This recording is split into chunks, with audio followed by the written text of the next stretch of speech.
नमस्कार शेतकरी मित्रांनो, आज आपण कोंबडी खताबद्दल माहिती बघणार आहोत. तर तुम्ही बघू शकता कोंबडी खत हे एक खूप प्रभावी खत आहे. त्यामध्ये NPK हे घटक खूप मोठ्या प्रमाणात असतात. त्यामुळे पीक हे आपले खूप मोठ्या प्रमाणात जोमाने येते. त्यामुळे तुम्ही याचा सहज वापर करू शकता. कोंबडी खत वापरामुळे बऱ्याच मोठ्या प्रमाणात सरासरीपेक्षा दुप्पट उत्पन्न हे खत वापरल्याने होत आहे. तर कोणत्याही खताला आटोपणार नाही असे हे सेंद्रिय कोंबडी खत आहे. तुम्हाला माहीतच आहे. कोंबडी खत एक नैसर्गिक खत आहे. ते जलद गतीने मातीची पोत सुधारवण्याचे काम करून जमीन सुपीक राहण्यास खूप फायदा होतो. यासाठी हे खत खूप उपयोगी आहे. तर तुम्हाला कळलेच असेल तर आपण याविषयी म्हणजे कोंबडी खताविषयी बोलणार आहोत. मित्रांनो, जर तुम्ही अजूनही आमच्या शेतकरी मित्र चॅनलला जर सबस्क्राईब केलेले नसेल तर सबस्क्राईब करून घ्या. व्हिडिओ आवडला तर लाईक, शेअर, कमेंट्स करायला विसरू नका. तर चला जाणून घेऊया. बऱ्याच वेळा काय होते की कोंबडी खत हे नेमके कसे तयार होते हे लवकर शेतकऱ्यांना समजत नाही.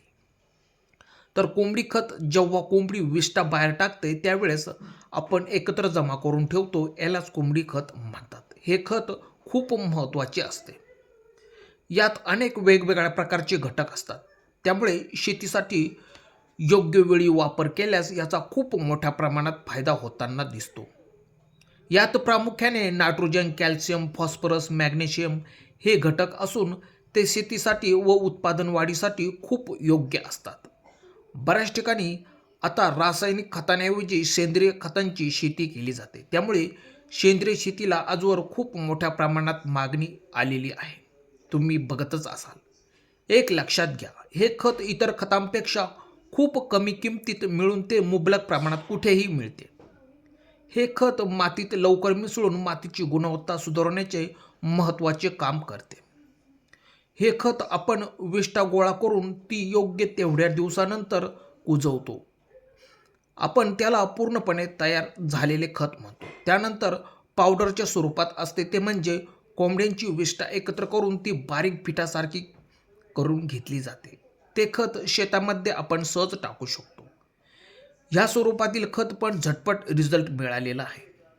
कारण यामध्ये पण खूप पोषक घटक असल्यामुळे पिकांना भरपूर फायदा होतो. त्याचबरोबर पिकांच्या मुळांची वाढ करून झाडांची रोगप्रतिकारशक्ती वाढवण्याचे काम हे खत करते. त्यामुळे साहजिकच आपल्याला पिकांची उत्पादन देण्याची क्षमता वाढतेच. या खतामुळे जमीन पाणी धरून राहते. त्यामुळे जमीन मऊ भुसभुशीत होऊन पिकांच्या मुळांचा विकास आपल्याला या ठिकाणी खूप मोठ्या प्रमाणात बघायला मिळतो. तुम्ही बघा, सर्रास रासायनिक खतांच्या भडीमारामुळे आपल्या जमिनी ह्या नापीक होताना दिसतात. परंतु ह्या खताची कमाल आहे. रासायनिक खतांच्या मानाने यामध्ये अनेक मौल्यवान घटक आहेत. म्हणजेच हे खत नैसर्गिकरित्या तयार झालेले खत आपण सेंद्रिय खत म्हणून याचा सहज वापर करू शकतो. त्यामुळे रासायनिक खतांच्या बरोबर या कोंबडी खताची तुलना करताच येणार नाही. हे खत खूप वैशिष्ट्यपूर्ण आहे. तुम्ही प्रामुख्याने कोणत्या पिकांना देऊ शकता व उत्पादन वाढवू शकता तर ते बघू. तुम्ही याचा वापर भाजीपाला तसेच वांगी, बटाटे, कांदे, लसूण, दोडका अशा भाजीपाला पिकांवर तुम्ही याचा सहज वापर करू शकता. त्याचबरोबर तुम्ही या कोंबडी खताला फळबागाला पण यूज करू शकता. त्यामध्ये तुम्ही सीताफळ, पेरू, डाळिंब अशा फळबागांना तुम्ही याला सहज वापरू शकता. त्याचबरोबर ऊसाला पण हे खत खूप पोषक खत मानले जाते. ऊसाचे उत्पादन सरासरीपेक्षा जास्त निघते. तर आता हे झाले सर्व कोंबडी खताबद्दल. तर आता आपण कसे वापरायचे व प्रमाण किती असावे हे बघू. कारण प्रमाण तेवढेच महत्त्वाचे असते. जास्त प्रमाणात खत झाल्यास आपल्याला त्यातून मोठ्या प्रमाणात तोटा सहन करावा लागेल. त्यामुळे चांगले कुजलेले कोंबडी खत हे प्रति एकरी 3 ते 4 टनापर्यंत देणे गरजेचेच असते. एवढे पुष्कळ होऊ शकते. त्याचबरोबर पावडर स्वरूपात मिळते, त्याचे प्रमाण आपल्याला या ठिकाणी 40 ते 50 किलोपर्यंत बॅग वापरावी लागणार आहे. तुम्हाला माहीत असायला पाहिजे, कोंबडी खतामध्ये खूप मोठ्या प्रमाणात उष्णता असते. त्यामुळे काळजीपूर्वक ही खते वापरावीत. शक्यतो हे खत मशागतीच्या आधी महिना आधी जेणेकरून टाकावे, जेणेकरून हे पूर्णपणे शेतामध्ये मिसळेल. आणि पावसाळ्याच्या सुरुवातीला टाकावे, जेणेकरून त्याची उष्णता असते ती कमी प्रमाणात होऊन पिकेही जाळणार नाहीत, याची काळजी घ्यावी. तुम्हाला जर आपली जमीन चांगली ठेवायची असेल तर तुम्ही रासायनिक खतांचा वापर न करता सेंद्रिय शेणखत किंवा गांडूळ खत किंवा कोंबडी खत यांचा वापर करून आपली शेती नापीक होण्यापासून वाचवू शकता. त्याचबरोबर आपली शेती कमी खर्चात जास्त उत्पादन मिळवून देऊ शकते आणि खतांचा पिकांना कोणताही साईड इफेक्ट होणार नाही. त्यामुळे आपल्या आरोग्याला फळे भाजीपाला खाण्यासाठीही चांगली लागतील.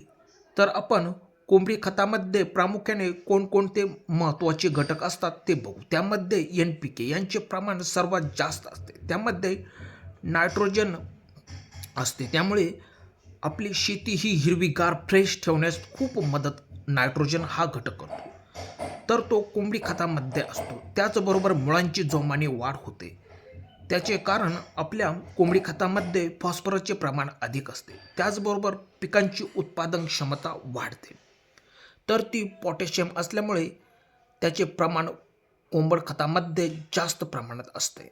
पिकांची वाढ व गुणवत्ता सुधारण्यासाठी खूप फायदा होतो. त्याचबरोबर कोंबडी खतामध्ये सल्फरचे पण प्रमाण जास्त प्रमाणात असते, त्यामुळे हे खत खूप उपयुक्त आणि योग्य मानले जाते.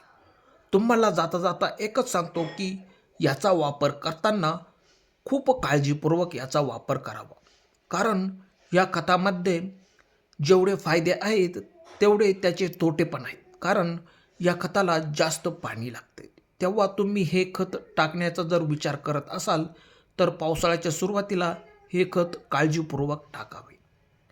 मित्रांनो, जाता जाता एकच, व्हिडिओ कसा वाटला? व्हिडिओ आवडल्यास आमच्या शेतकरी मित्र चॅनलला जर सबस्क्राईब केलेलं नसेल तर सबस्क्राईब करून व्हिडिओला लाईक शेअर कमेंट्स करायला विसरू नका. मित्रांनो, धन्यवाद.